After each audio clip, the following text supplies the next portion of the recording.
안녕하세요. 나오꿈입니다. 여러분의 성공을 도와줄 책 사이토 다카시의 인류의 조건 2편 시작하겠습니다. 이 책의 핵심 키워드는 쑥달인데요. 한 분야에 쑥달한 사람은 다른 분야에서도 금세 쑥달하며 이는 인생 전반을 순조롭게 만든다. 그러므로 성공하고 싶다면 쑥달하는 방법을 익혀라. 발을 담그는 모든 영역에 쑥달의 보편적인 원리를 적용하라. 이게 책의 메시지입니다. 하나를 보면 열을 안다는 속담처럼 한 분야를 정복하게 되면 모든 영역에 능통해진다는 거죠. 그렇다면 해야 할 일은 명확합니다. 먼저 한 분야에 쑥달해야겠죠. 근데 여기서부터 문제예요. 이미 다 커버린 우린 굳이 뭔가에 쑥달할 필요성을 느끼지 못하고 열심히 해야 한다는 생각마저 하지 못해요. 각박한 세상, 그저 스트레스 받지 않고 먹고 놀고 쉬길 바랍니다. 그게 인간의 본성이니까요. 하지만 인류는 지금 이 순간에도 몸을 움직이고 있습니다. 탐구하고 분석하고 실천하고 있어요. 행동하지 않고 쑥달하는 방법은 없습니다. 성공하기 위해선 우리의 본성을 이겨내고 행동해야 합니다. 언제 어디서 무엇을 하든 나아지겠다고 마음먹고 몸을 일으키는 게 가장 중요합니다. 그럼 무엇을 쑥달의 대상으로 삼아야 할까요? 맞습니다. 좋아하거나 배우고 싶었던 걸 택해야 해요. 그래야 지속할 수 있거든요. 마만 앞서 지속하지 못할 대상을 고르면 작심삼일에 그치고 맙니다. 쑥달의 기본은 반복이고 반복하려면 흥미있는 대상을 선택해야 해요. 저자는 쑥달의 원리를 익히는데 스포츠만한 게 없다고 밝히는데요. 규칙이 있어서 복잡하지 않기 때문입니다. 복잡하지 않다는 건 특정 요소에 몰두하여 반복하기 좋다는 뜻이고 이는 쑥달의 제일 전제 조건이거든요. 저자는 재능보다 기술의 비중이 큰 스포츠를 권합니다. 이를테면 농구보다는 탁구가 좋다는 거예요. 키가 작은 사람도 몸이 가벼운 사람도 요령을 익히면 얼마든지 상대를 이길 수 있으니까요. 하지만 우리가 종목까지 고려할 필요는 없습니다. 그저 여러분이 평소에 배우고 싶었던 스포츠를 고르세요. 골프, 수영, 테니스, 야구, 아무거나 괜찮습니다. 그리고 규칙적으로 시간을 내서 실행하세요. 저자는 스포츠를 권했지만 사실 무엇을 하느냐는 핵심이 아닙니다. 스포츠가 아니어도 상관없어요. 바둑, 글쓰기, 악기 연주, 요가, 필라테스 뭐든 괜찮습니다. 중요한 건 선택이 아니라 실행이니까요. 괴테는 말했습니다.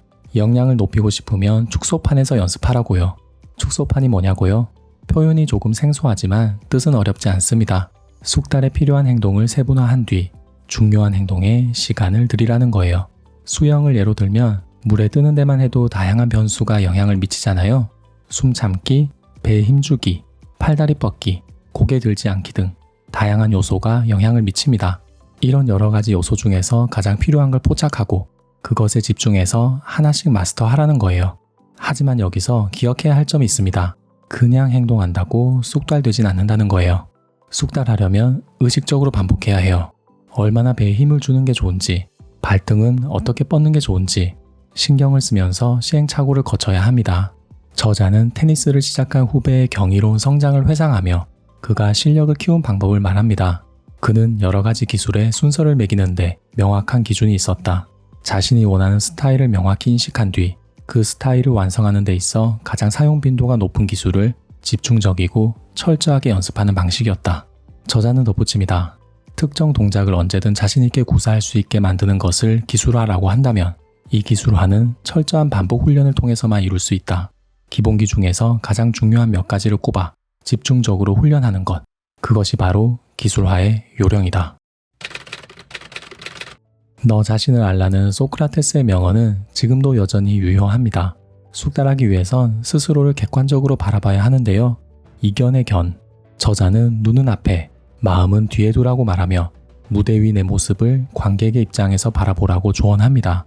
물에 떴을 때 자세는 어땠는지, 구석으로 공을 보냈을 때 어떻게 라켓을 휘둘렀는지, 깔끔하게 문제를 해결했을 때 어떤 방식으로 처리했는지, 누가 봐도 감탄을 자아낼 만한 나의 모습, 그 순간 어떻게 행동했는지 그 감각을 기억하고 계속 재현해야 합니다.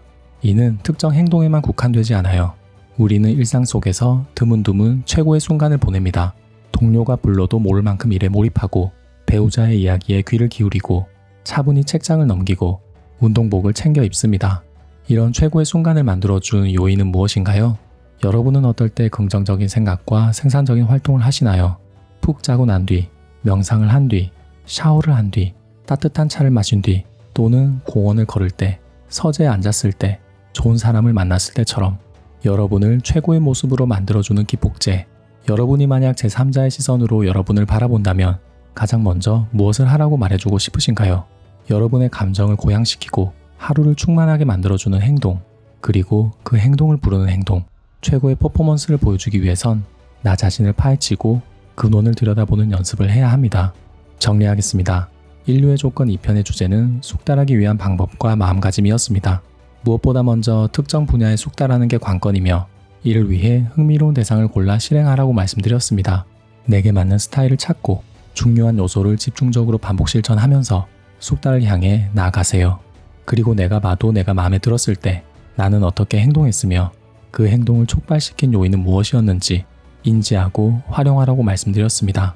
미생의 주인공 장글에는 사회생활을 바둑에 빗대는데요.